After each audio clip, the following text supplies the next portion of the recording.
CPN3 手术后会痛吗？手术完不会痛，那刚手术完是通的。开完刀的时候呢，回家可能会觉得鼻子好像有很多鼻水胀满的现象。4到5天之后呢，回来清一清鼻子就会很通畅。手术需要塞棉花吗？手术全程呢不会使用不可吸收的止血棉，是使用一个2mm的止血贴片贴在鼻子里面呢，它不会影响鼻子的通畅，而且不加压，没有不舒服的感觉。手术之后1个礼拜，它会形成像一个鼻涕那样子，我们就把它吸出来。手术后需要回诊几次？手术第1周呢，要先回诊把鼻子清一清。术后呢，伤口要完全恢复，大概是2到3周的时间。3周之后呢，可以把整个结痂跟萎缩的鼻肉完全取出，这样子你鼻子就可以恢复通畅。那术后2个月呢，还是建议回诊再看一下状况。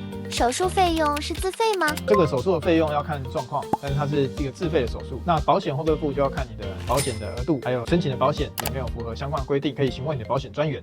追踪徐医师，一夜好眠不打呼。